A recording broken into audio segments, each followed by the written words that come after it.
Because as we know, when we go to work, we're not just our work selves at work and our home selves at home. Work spills into home, home spills into work. So you're with the entire person. So as a leader, having those kinds of conversations with teams around where's everyone at right now? Your business's success depends on relationships. Relationships with customers, relationships with employees, and relationships with stakeholders. What do they all have in common? They're all human. Because no matter if your business is B2B or B2C, it's really H to H, human to human.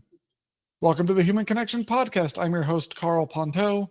Each week I'll bring you stories, insights, and practical advice from experts that you can apply to your growing company and daily life.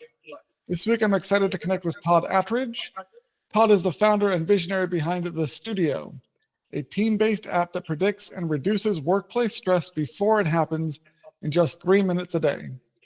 A firm believer that our emotional fitness is just as important as our physical fitness, Todd draws on 30 years of experience in applied psychology and corporate culture to reconnect in an increasingly disconnected world.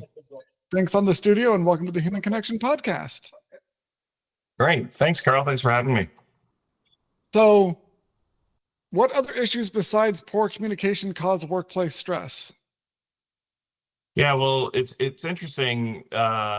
Communication, it probably has a whole lot of subcategories to it. So we often look at, communication among people as causing stress because 92% of workplace stress is actually caused by the people we work with, not the work that we do. So, ironically, work doesn't stress us out, people do. And as you point out, communication becomes one of those big things. But what is it about communication that actually causes that stress? And for most people, it starts with misunderstanding. You say something to me as a coworker, I misinterpret what you're saying, and then I start processing it because I'm human and humans start making up stories.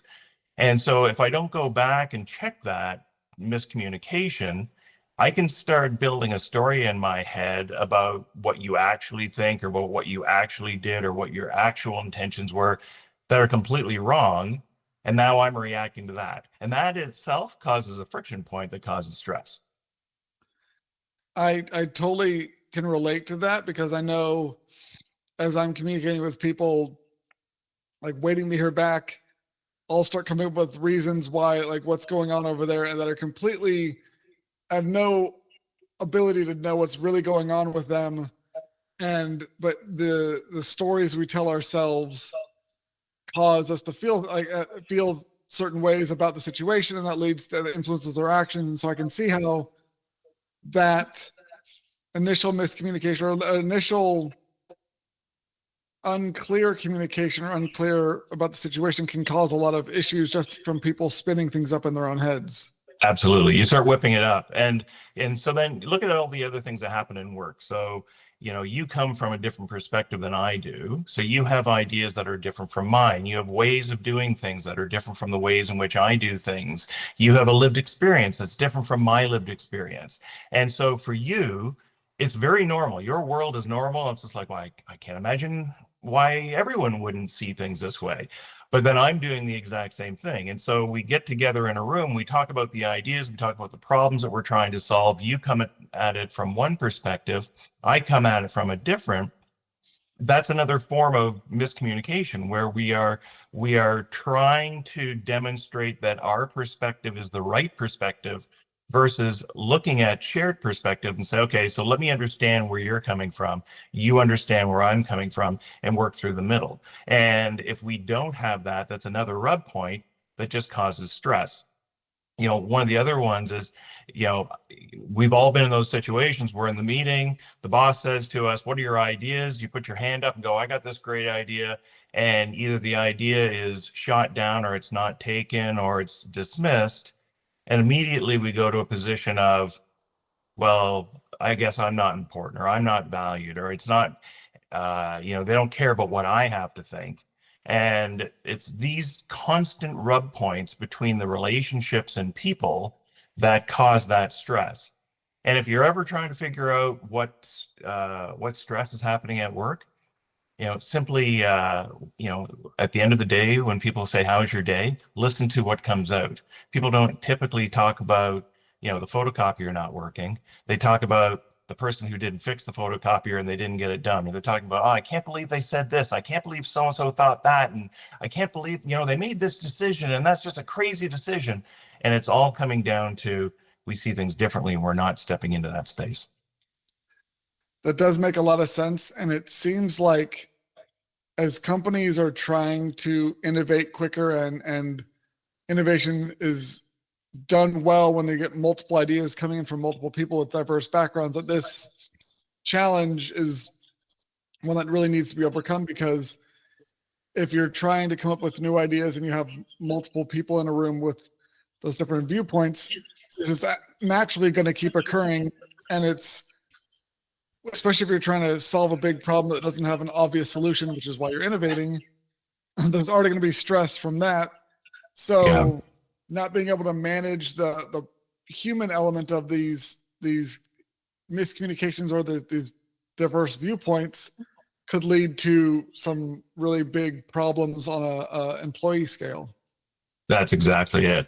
And oftentimes leaders think they're the ones who have to manage that, right? Like as a leader, we think we have to step in and try and manage that dynamic between people, but that dynamic is constantly shifting. So a better solution is being able to get the people to manage their own dynamic. So if you and I are having a bit of a conflict, I don't need to wait for my leader to step in to say, hey, you and Karl should probably work this out.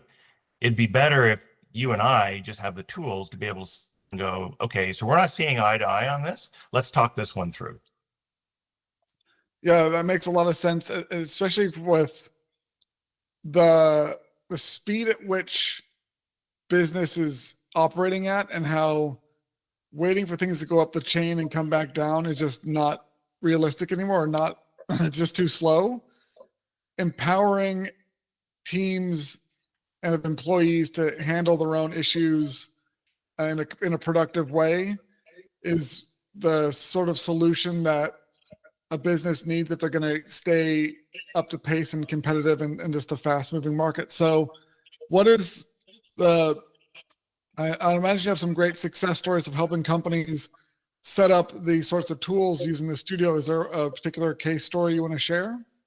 Yeah, well, the studios works on a number of premises, but one of the first ones is, the old adage of, if you give a man a fish, he eats for a day.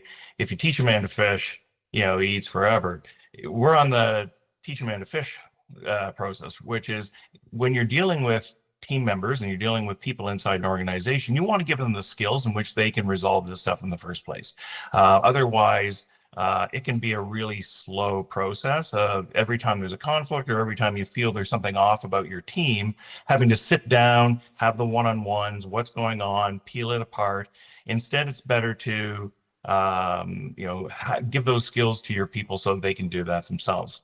The other premise that the studio works on is, when we deal with stress in any case, in workplace, outside of work, we tend to deal with stress after it's already occurred, right? So I go home, I'm stressed out, I'm going to go do some yoga, I'm going to do some mindfulness, I'm going to do some breathing exercises, I'm going to do whatever it is.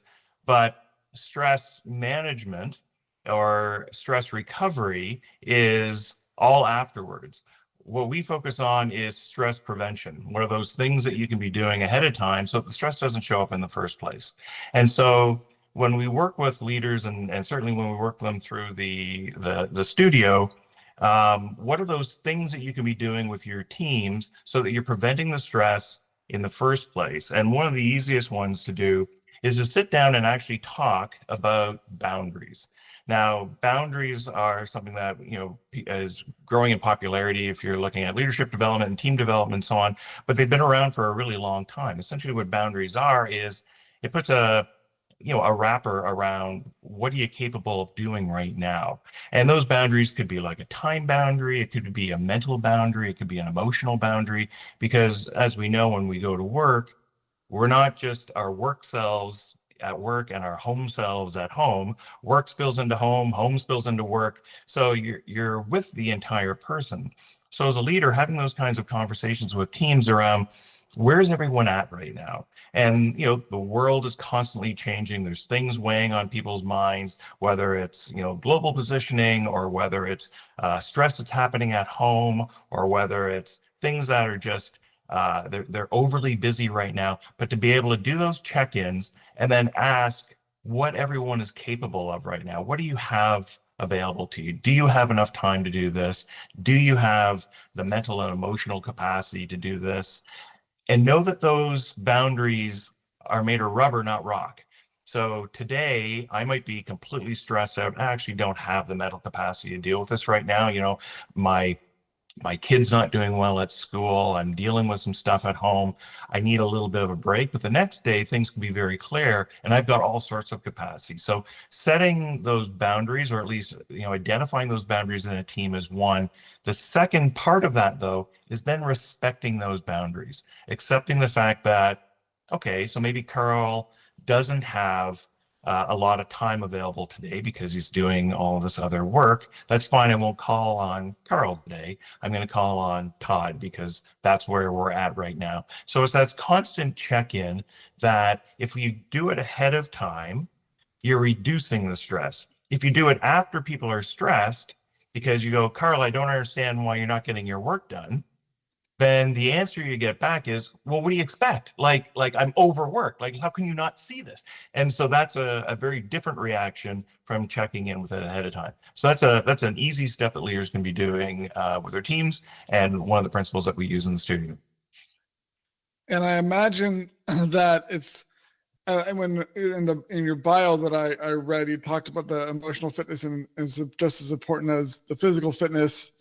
It seems like with the physical fitness, there's like an ounce of prevention is with like a pound of cure. I imagine it works the same way with the emotional fitness, and also like physical fitness. I don't think most people in the Western world have taken a very good job of managing their emotional fitness. So all of us are probably like pretty out of shape when it comes to emotional fitness. Yeah. I do think that it makes sense to be more mindful and aware of the emotional boundaries and having those conversations.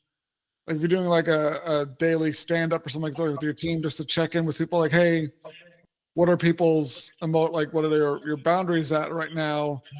One, it just shows that you care about them as people and you're aware that they're gonna have good days and bad days. And two, it helps set those expectations and avoid, like we talked about earlier, that people telling stories and has the so-and-so is not doing X because of all these reasons. I'm imagining when it's really something else that is a legitimate reason why they're not behaving the way you expect. Yeah. And so it definitely seems like it's like I said, 3 minutes, just like do a stand-up check-in with people. Not a huge time investment, but it solves so much other so many other problems that do end up taking a lot of time if you don't get ahead of them. That's exactly it. Like you're spot on, Karl. Like we need to be checking in with people, and so one of the things that the studio does is what are the emotional muscles, or what are the muscles that you need to be able to flex in order to make sure that you are eliminating the cause of stress. And as you pointed out really well, most of us don't even know we have those muscles. And if we do know we have them, we're certainly not doing the things to strengthen them. And just like physical fitness, like you've got to do certain exercises over and over and over again if you're going to work your chest or your arms or your legs, and you do them over and over again. While our emotional muscles, things around empathy and asking questions and stepping into conflict, most of us don't do that because we weren't necessarily raised to do it, or we didn't have the emotional literacy or the emotional bandwidth growing up. And now here we are as adults, and we're trying to step into this space, and we don't necessarily know how to do it. And which is actually why we call the studio is it is a place where you go in and you learn the moves, the exercises, the things that you need to do that build that emotional muscle so that you can step in. And we look at it as, I was saying that we use a bunch of analogies. One of the other ones that we use is we see beating workplace stress as a team sport. You can't do it you can't do it by yourself because it's caused by the relationships that you have with each other. So you can't solve it singularly. You have to solve it as a team. So teams join the studio, and together they learn the moves that beat the opposite team. The opposite team happens to be stress. And the more you practice those moves inside of work, and we teach those at 3 minutes a day, but the more you practice those moves, the more you're likely to beat stress at its own game. And so we actually keep scoreboards. How well is your team doing versus, the away team? Because we want to make sure the home team's beating the away team. And the only way you do that is you make sure that you're learning the moves, you're practicing them together. And that could be as simple as you and I having a conversation could actually be one of the moves. I need to listen more. You need to speak more. I need to ask you more about what you think. You need to be able to share more. We need to be able to do this together. So how do you get that work done? And the more we do it, the more it becomes muscle memory, and the more it just becomes natural. So our team then ends up working really well together, and we start seeing productivity go up. So most of the clients that we have seen demonstrate that once I start checking in, once I start, getting ahead of stress before it takes place, trust goes up, productivity goes up, communication goes up, and stress goes down. Yeah, and I think it's one of those things that companies that are trying to grow and scale get so focused on what's going on outside their company and not focusing on the employees and the team that are responsible for the activities and the work that will make the company successful. And if they take the time to support their teams in this way, then the teams are going to be interacting with clients better because they're going to be less stressed going into these sales calls or customer service calls or checking in with the decision makers and stuff. And so the business performance will go up as the company takes better care of their team and helps them become less stressed at work. So I think that's a great example of how it seems like a simple check-in, a couple minutes a day. How can that possibly be what makes the difference in accelerating growth? By taking that time and building those habits and reducing workplace stress, it allows your team to spend more of their energy and time on making your business successful. Yeah, 100%. And you actually pointed out one of the added benefits of it, which is I'm learning these skills and I'm practicing them with my team, but I can use these skills anywhere. And so the feedback we get is people say, you know what, I actually have a better relationship with my spouse now. I have a better relationship with my kids now. Because yes, they're less stressed, but they're using the exact same emotional muscles with all the people, clients that they work with, people in other parts of the company. Like, it doesn't matter. Once you've learned this stuff, you can take it to wherever you are. And so all around you, stress starts going away. That sounds like something that is sorely needed in the world today. Well, thank you so much for being on the show today, Todd. If you enjoyed this episode of the Human Connection podcast, please leave a review, and share it. If you'd like to connect with myself or Todd, check out the links in the show notes. And remember, no matter if your business is B2B or B2C, it's really H to H, human to human. Happy connecting.